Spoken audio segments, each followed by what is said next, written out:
የዓለም የጂኦፖለቲካ መድረክ ከመቼውም ጊዜ በላይ በከፍተኛ ውጥረት ማዕበል እየተናወጠ ይገኛል። ከቀይ ባህር ሞገዶች እስከ ፓሲፊክ ውቅያኖስ ጥልቅ ውሃዎች፣ ከቴህራን አስፈሪ ወታደራዊና የኒኩለር ዛቻዎች እስከ ዋሽንግተን የውስጥ ካቢኔ መተራመስ የተዘረጋው የሀያላኑ የቼዝ ጨዋታ ምድራችንን በማንኛውም ሰከንድ ሊፈነዳ በቋፍ ላይ ወዳለ የባሩድ በርሜልነት ቀይሯታል። አሁን እየተካሄደ ያለው ጦርነት የመድፍና የታንክ ብቻ ሳይሆን የዓለምን የውሃ በሮች የመቆጣጠር የስለላ መረቦችን የመበጣጠስና የኢኮኖሚ ደም ስሮችን የማነቅ እጅግ ውስብስብ ዘመናችን ፍጥጫ ነው። በአንድ በኩል አዲስ የተመሰረተው የፓኪስታንና ሶማሊያ ወታደራዊ ጥምረት በቀይ ባህርና በህንድ ውቅያኖስ ላይ አዲስ የኃይል ሚዛን ለመሳል ደጃፍ ድረስ ሲመጣ፣ በሌላ በኩል ደግሞ የመካከለኛው ምስራቅ የደም ስር የሆነው የሆርሙዝ ስትሬት በኢራን ብረት ለበስ እጅ ስር ወድቆ የዓለምን የነዳጅ ገበያ እያርበደበደ ይገኛል። የዓለማችን ቁጥር አንድ ሀያል የተባለችው አሜሪካ ባልተጠበቀ የስትራቴጂካዊ የጦር መሳሪያዎች መመናመን ስትፈተን፣ የእስራኤሉ ታላቅ የስለላ ተቋም ሞሳድ በኢራን ላይ የጠነሰሰው የመንግስት ግልበጣ ሴራ በአሳፋሪ ሁኔታ ከሽፎ በጥላ ውስጥ የሚካሄደው የደህንነት ጦርነት ገጽታውን ቀይሯል። ይህ በእንዲህ እንዳለ የሀያላኑ ፍጥጫ በመካከለኛው ምስራቅ አሸዋማ ላይ ብቻ አልተገታም። የዓለም ትኩረት በሆርሙዝና በቀይ ባህር ላይ ባረፈበት ቅጽበት ሩሲያ በፓሲፊክ ውቅያኖስ ላይ ያሳየችው ግዙፍና አስፈሪ ወታደራዊ ትርኢት፣ እንዲሁም ጃፓን አዲሱን ወታደራዊ ማንነቷን በኢኮኖሚ ብልጽግና ስም መላበሷ አሜሪካን ታሪክ አይቶ በማያውቅ ባለብዙ ግንባር ጂኦፖለቲካዊ ውሎ ነፋስ ውስጥ እንድትገባ አስገድዷታል። ይህ ከታች የሚነበበው ጥልቅ ትንታኔ የየመን ሁቲ ከሚያደርሰው ዓለም አቀፍ የንግድ ሰንሰለት መስተጓጎል አንስቶ የሀያላኑን አሰላለፍ ከአንድ ማዕከል አውጥቶ ወደ ተለያዩ የዓለም ጫፎች የበታተነውን እጅግ አስገራሚ የዘመናችንን የኃይል ፖለቲካ መስተጋብር ቁልጭ አድርጎ ያሳየናል።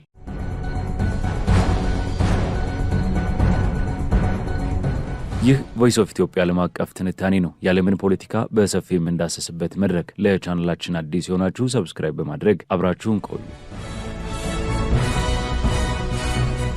የዓለም ጂኦፖለቲካዊ መድረክ ከመቼውም ጊዜ በላይ ውጥረት በነገሰበትና የጥፋት ደመና ባጠላበት በዚህ የታሪክ ምዕራፍ የመካከለኛው ምስራቅ የደም ስር የሆነው የሆርሙዝ ሰርጥና በአካባቢው እየተካሄደ ያለው የሀያላን ሀገራት የቼዝ ጨዋታ የዓለምን ትኩረት ስቧል። ከተለያዩ ዓለም አቀፍ የዜና ማሰራጫዎችና የደህንነት ተቋማት የወጡ ተከታታይ ዘገባዎች እንደሚያመላክቱት ኢራን ያላትን ዘርፈ ብዙ ስትራቴጂካዊ፣ ወታደራዊና የውክልና ጦርነት አቅም በሚገባ እየተጠቀመችበት ትገኛለች። በሌላ ጎኑ ደግሞ የዓለማችን ቁጥር አንድ ሀያል የተባለችው አሜሪካ ባልተጠበቀ የሎጂስቲክስ እና የጦር መሳሪያ ክምችት እጥረት ፈተና ውስጥ መውደቋ የጉዳዩን አሳሳቢነት ይበልጥ አጉልቶታል። የዓለም አቀፍ የነዳጅ ንግድ የደም ስር የሆነው የሆርሙዝ ሰርጥ በአሁኑ ወቅት የኢራን ዋነኛ የድርድር ካርድ ሆኗል። የኢራን ፓርላማ አባል የሆኑት ቤናም ሰይድ በግልጽ እንዳስቀመጡት የሆርሙዝ ስትሬት ከኢራን እጅ መውጣትም ሆነ መከፈት የማይታሰብ ጉዳይ ነው። ለዚህም 3 ቅድመ ሁኔታዎች እስካልተሟሉ ድረስ የባህር ላይ እገዳው እስካልተነሳ፣ የአሜሪካ ጦር ከቀጠናው ጠቅልሎ እስካልወጣና በኢራን ላይ የሚሰነዘሩ ማናቸውም አይነት ዛቻዎች እስካላበቁ ድረስ ይህ የዓለም አምስተኛው የነዳጅ ማስተላለፊያ ጅማት እንደተዘጋ ይቆያል። ይህ እርምጃ የዓለምን የኃይል ገበያ እያናወጠው ሲሆን የነዳጅ ዋጋን ወደማይቀመስ ደረጃ አድርሶታል። የኦማን መንግስት የንግድ መርከቦችን እንቅስቃሴ ለማስቀጠል ከኢራን ጋር የሁለትዮሽ ድርድርን ቢያደርግም ኢራን ግን ጉዳዩ የስትሬቱን በሮች ስለመክፈት እንዳልሆነና የመጨረሻው ውሳኔ በቴህራን እጅ ብቻ እንዳለ አሳውቃለች። የኢራን ምክትል የውጭ ጉዳይ ሚኒስትር ካዜም ጋሪባባዲ ከኦማን ጋር የሚደረገው ውይይት በመርከብ ጉዞ ጉዳዮች ላይ ብቻ ያተኮረ መሆኑንና ከአሜሪካ ጋር ምንም አይነት ድርድር እንደማይደረግ አጽንኦት ሰጥተዋል። ከዚህም አልፎ የኢራን ባለስልጣናት ይህንን ስትሬት ከአቶሚክ ቦምብ የላቀ የማስፈራራት አቅም ያለው የሀገሪቱ ታላቅ ስትራቴጂካዊ ሀብት መሆኑንም አውጀዋል። በአሜሪካ በኩል ምክትል ፕሬዚዳንት ጄዲ ቫንስ ይህንን ጉዳይ እጅግ ውስብስብና ለመደራደር አስቸጋሪ ሲሉ ገልጸውታል። የኢራን አቅም በስትራቴጂካዊ ባህር በሮች ቁጥጥር ብቻ የተገደበ አይደለም። የጦር ኃይሉ አቋምም ከፍተኛ ደረጃ ላይ መድረሱን አሳይታለች። የኢራን ጦር ቃል አቀባይ ብርጋዴር ጄኔራል አክሬሚያ የኢስላሚክ ሪፐብሊኩ ወታደራዊ ኃይል ለማንኛውም አይነት ሁኔታ ሙሉ በሙሉ ዝግጁ መሆኑን አሳውቀዋል። ሀገሪቱ በሀገር ውስጥ ባመረተቻቸው አዳዲስ ቴክኖሎጂዎች የጦር መሳሪያዎቿን በማዘመን ላይ መሆኗን፣ የተጎዱ ስርዓቶቿ እንደገና በመጠገንና አዳዲስ ወታደራዊ ቁሶችን በማስገባት የውጊያ ዝግጁነቷን በተከታታይ እያሻሻለች እንደምትገኝ ጄኔራሉ አስረድተዋል። ይህ የሀገር ውስጥ አቅም ግንባታ ኢራን በዓለም አቀፍ ማዕቀቦች ውስጥ ሆና እንኳን ወታደራዊ ጥንካሬዋን ማጎልበት መቻሏን የሚያሳይ ትልቅ ማሳያ ነው። በዚህ የጦርነትና የዲፕሎማሲ ንትርክ መካከል ዋሽንግተን ውስጥ ያልተጠበቀ አውሎ ንፋስ ተከስቷል። ፕሬዚዳንት ዶናልድ ትራምፕ በካምፕ ዴቪድ ካቢኔያቸውን በሰበሰቡበት ወቅት አሜሪካ በኢራን ላይ ልትሰነዝር ያቀደችውን አዲስ ወታደራዊ ጥቃት እንድታቆም መገደዷ ተሰምቷል። ለዚህም ዋነኛው ምክንያት የአሜሪካ የጦር መሳሪያ ክምችት በተለይም የረዥም ርቀት ትክክለኛ ሚሳኤሎች፣ የፓትሪዮትና የታዲ አየር መከላከያ ስርዓቶች ክምችት በአደገኛ ሁኔታ መመናመኑ ነው። የመከላከያ ጸሐፊ ፒት ሄግሴት ይህንን ወሳኝ መረጃ ለፕሬዝዳንቱ ማቅረባቸው በካቢኔው ውስጥ ከፍተኛ ንትርክን ፈጥሯል። ትራምፕ ችግሩ ቀድሞውኑ ተፈቷል ብለው በማሰብ መደነቃቸውና የፔንታጎን ባለስልጣናት የጦር መሳሪያ ክምችቱን ሁኔታ በሚገባ ባለማሳወቃቸው መወነጃጀላቸው የአሜሪካን ወታደራዊ አመራር አንድነት ፈትኖታል። የስትራቴጂክ የታሪክና ዓለም አቀፍ ጥናት ማዕከል ባወጣው ሪፖርት መሰረት ባለፉት ወራት በቀጠናው በነበረው ተከታታይ ግጭት ምክንያት አሜሪካ ያላት የፓትሪዮት ሚሳኤል ቁጥር ከ1000 በታች የታድ ሚሳኤሎች ደግሞ ወደ 250 ማሽቆልቆላቸው ተጋልጧል። እነዚህ ስርዓቶች በሳውዲ አረቢያ፣ በተባበሩት አረብ ኤሚሬቶች፣ በእስራኤልና በሌሎችም የአሜሪካ የጦር ሰፈሮች ላይ የሚሰነዘሩትን የኢራን የባሊስቲክና ክሩዝ ሚሳኤሎችን ለመከላከል በከፍተኛ ሁኔታ ስራ ላይ ውለዋል። አዳዲስ የፓትሪዮት ሚሳኤሎችን ለማምረት እስከ 2 ዓመት የሚፈጅ መሆኑ ደግሞ አሜሪካ ለቀጣይ የኢራን ጥቃቶች ያላትን የመከላከል አቅም በእጅጉ አዳክሞታል። ምንም እንኳን የዋይት ሀውስ ፕሬስ ሴክሬታሪት ካሮሊን ሊቬት ይህንን ዘገባ 100% የሐሰት ዜና ቢሉትም መሬት ላይ ያለው እውነታ ግን ትራምፕ አዳዲስ ጥቃቶችን እንዲያቆሙና ለዲፕሎማሲ ድል እንዲሰጡ ያስገድዷቸዋል። በዚህ ግልጽ ወታደራዊና ዲፕሎማሲያዊ ፍጥጫ ትይዩ ከዓለም እይታ የተሰወረና በጥላ ውስጥ የሚካሄድ እጅግ አስፈሪ የስለላና የድብቅ ሴራ ጦርነት የመካከለኛው ምስራቅን የፖለቲካ ምህዋር እያናወጠ ይገኛል። የእስራኤል የደህንነት ተቋም ሞሳድ ታሪክን በሚቀይር የውስጥ ሽኩቻና መንቀጥቀጥ ውስጥ ማለፉ የዚህ ድብቅ ጦርነት ማሳያ ነው። የሞሳድ ዳይሬክተር የሆኑት ሮማን ጎፍማን የድርጅቱን የኢንተለጀንት ዳይሬክተር ኃላፊና የኢራን ዴስክ መሪ ከስልጣን ማባረራቸው ተቋሙ በኢራን ላይ የነደፈው የመንግስት ግልበጣ ሴራ በአሳፋሪ ሁኔታ ከሽፎ መውደቁን ተከትሎ የተወሰደ እርምጃ ነው። ከዚህ ውድቀት ጀርባ ያለው እቅድ እጅግ ሰፊና የተቀናጀ ነበር። ይኸውም በኢራን ውስጥ የሚገኙ ብሔረሰቦችን በተለይም የኩርድ ማህበረሰቦችን በማነሳሳትና በማስታጠቅ በመላ ሀገሪቱ ጸረ መንግስት አመፅን ማነሳሳት ነበር። እቅዱ ግቡን ቢመታ ኑሮ በሺዎች የሚቆጠሩ ወጣት የኩርድ ተዋጊዎች ወደ ቴሄራን በማዝመት የኢራንን መንግስት ከውስጥ ለማፈራረስ ታስቦ ነበር። ይህ እቅድ በወረቀት ላይ ብቻ ይቀር አልነበረም። ይልቁንም የእስራኤሉ ጠቅላይ ሚኒስትር ቤንያሚን ኔታንያሁና የአሜሪካው ፕሬዚዳንት ዶናልድ ትራምፕ በካምፕ ዴቪድ ባደረጉት ውይይት የጋራ ስትራቴጂ ሆኖ የጸደቀ ነበር። ስትራቴጂው አሜሪካና እስራኤል በኢራን እስላማዊ ቤታዊ ዘብ የጦር ሰፈሮች ላይ በተለይም በኢራን ኩርዲስታን ግዛት የአየር ድብደባ በማካሄድ ለኩርድ ተዋጊዎች ወደ መሃል ሀገር የሚገቡበትን ነጻ ኮሪደር የመክፈት ወታደራዊ ህልምን ያዘለ ነበር። ሆኖም ግን የኢራን ጸረ ስለላ መረብ ይህንን እጅግ ሚስጥራዊ የተባለ ኦፕሬሽን አስቀድሞ በመንቃት አክሽፎታል። የኢራን የደህንነት ሚኒስቴር በደቡብ ምስራቃዊቷ የከርማን ግዛት ውስጥ ከእስራኤል ጋር ግንኙነት አላቸው የተባሉ 21 ከፍተኛ ሰላዮችን በቁጥጥር ስር መዋሉን እንዲሁም የጦር መሳሪያዎችንና የመገናኛ ሬዲዮችን መያዙን ማወጁ የሞሳድን የውስጥ መዋቅር ክፉኛ መጥቶታል። ከዚህም ባለፈ ቴሄራን ለኩርድ የፖለቲካና የጦር መሪዎች ከማንኛውም የውጭ ኃይል ጋር ብታብሩ ወይንም የጥፋት ተባባሪ ብትሆኑ የኢራን ጦር ያለምንም ርህራሄ እርምጃ ይወስዳል የሚል ጥብቅ ማስጠንቀቂያ በመላክ የውስጥ አንድነቷን ከስጋት መታደግ ችላለች። የጂኦፖለቲካዎች የዝ ጨዋታ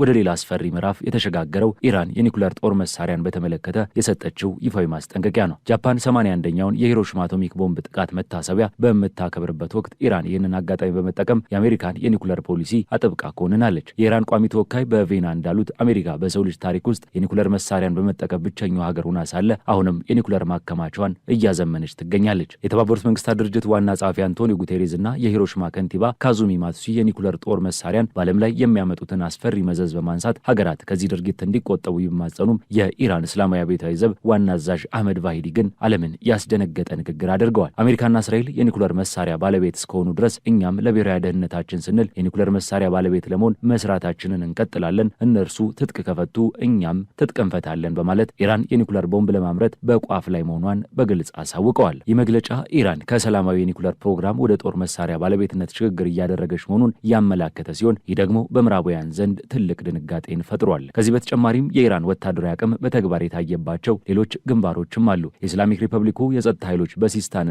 ባሉቺስታን ግዛቶች ውስጥ በውጭ ኃይሎች ይደገፋሉ ያላቸውን የሽብርተኞች ሴል ሙሉ በሙሉ መደምሰሳቸውን አሳውቀዋል። ከዚሁ ጋር በተያያዘ የኢራን አየር ኃይል ምክትል አስተባባሪ ብርጋዴር ጄኔራል ማሱድ ጃፋሪ የኢራን ተዋጊ አውሮፕላኖችና ድሮኖች ያለምንም ጂፒኤስ ወይንም የሳተላይት መገናኛ ዘዴዎች በመጠቀም ዘመናዊ የራዳር ስርዓቶችን በማለፍ የአሜሪካን ወታደራዊ ኢላማዎችን በስኬት መምታት መቻላቸውን ገልጸዋል። ይህ እርምጃ የተወሰደው በዘመናዊ ካርታ ንባብና መሰረታዊ ዳሰሳ ቴክኒኮች በመጠቀም መሆኑ ኢራን በከፍተኛ ቴክኖሎጂዎች ላይ የተመሰረቱትን የአሜሪካን የጥቃት መከላከያ ስርዓቶች ማታለል መቻሏን አጉልቶ ያሳያል። በኳታር የሚገኘው የአሉደይድ የአሜሪካ አየር ኃይል ጣቢያና በኩዌት የሚገኘው አሊ አልሳሌም ጣቢያ ላይ የተሰነዘሩት ጥቃቶች የዚህ ማሳያዎች ናቸውም ተብሏል። የዚህ ቀጠናዊ ውጥረት ሌላኛው ገጽታ ደግሞ ኢራን የምትደግፋቸው የየመን ሁቲ አማጽያን የሚያደርጉት የማያባራ ጥቃት ነው። የሁቲ ኃይሎች በሳውዲ አረቢያና በተባበሩት አረብ ኤሚሬቶች ላይ ወሳኝ ጥቃቶችን ፈጽመዋል። በዱባይ የኢንዱስትሪ ማዕከል በሆነው የጀበል አሊ ወደብ አካባቢ የደረሰው ተከታታይ የድሮን ጥቃት አካባቢው በእሳት አጋይቶታል። ምንም እንኳን የዱባይ ባለስልጣናት እሳቱ የተነሳው በአንድ ወርክሾፕ ውስጥ በደረሰ አደጋ ነው ቢሉም የሳተላይት ምስሎችና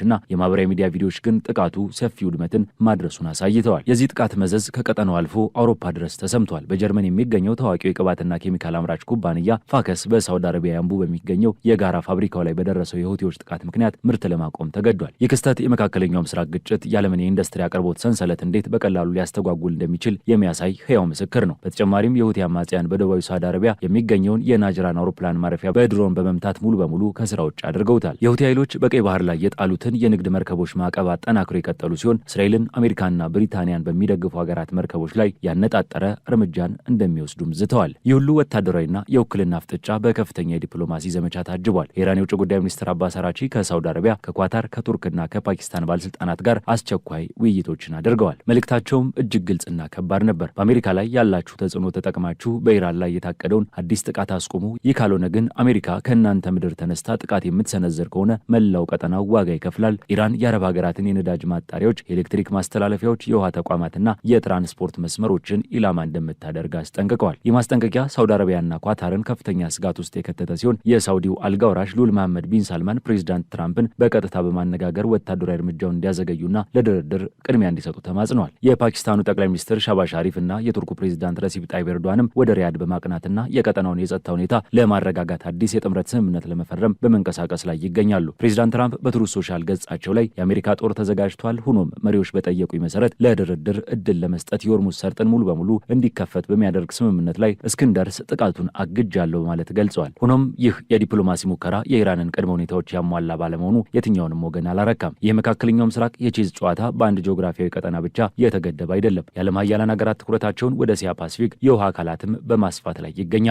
አሜሪካ በኢራንና በቅርብ አጋሮቿ የጂኦፖለቲካ ፈተና ውስጥ በወደቀችበት በዚህ ወቅት ሩሲያ ፊቷን ወደ ሩቅ ምስራቅ በማዞር ታሪካዊና ግዙፍ ወታደራዊ ትርኢትን በማሳየት ላይ ትገኛለች። የሩሲያ የፓሲፊክ የጦር መርከቦች ስብስብ በጃፓን ባህርና በኦኮትስ ባህር ላይ የጀመረው ግዙፍ ወታደራዊ ልምምድ ዋሽንግተንንና አጋሮቿን ክፉኛ አስደንግጧል። ግሬሚያ ሺቺ ከተሰኘው እጅግ ዘመናዊ በራዳር እይታ ውስጥ በቀላሉ ከማይገባው የጦር መርከብ ላይ የተተኮሰው ካሊበር የክሩዝ ሚሳይል ከ1300 ኪሎ ሜትሮች በላይ አቋርጦ በካምቻትካ ልሳነ ምድር የሚገኘው ኢላማ በከፍተኛ ትክክለኛነት መምታቱ የሩሲያን የባህር ላይ ተወርዋሪ ኃይል አቅም ያረጋገጠ ክስተት ነው። ይህ የሩሲያ ወታደራዊ ትርኢት ተራ ልምምድ ሳይሆን 60 የጦር መርከቦችን፣ 30 የጦር አውሮፕላኖችንና ሄሊኮፕተሮችን እንዲሁም ከ13000 በላይ ወታደሮችን ያሳተፈ የዓመቱ ግዙፍ ክስተት ነው። ልምምዱ ሩሲያ በዩክሬን ጦር ተዳክማለች ለሚለው የምዕራባውያን ትርክት የተሰጠ የተግባር ምላሽ ከመሆኑን ባሻገር አሜሪካና የኔቶ አጋሮቿ የኤሌክትሮኒክስ ጦርነት ቢከፍቱባት እንኳን ሩሲያ የጠላትን የራዳርና የመገናኛ ሞገዶችን አጨናንቃ ዘመናዊ ሚሳይሎቿን ከማስወንጨፍ እንደማትገታ ያሳየችበት መድረክ ነው። ይህ ድርጊት አሜሪካ በመካከለኛው ምስራቅ ከገጠማት የጦር መሳሪያ እጥረት ጋር ሲደመር ዋሽንግተን በሁለት ተቃራኒ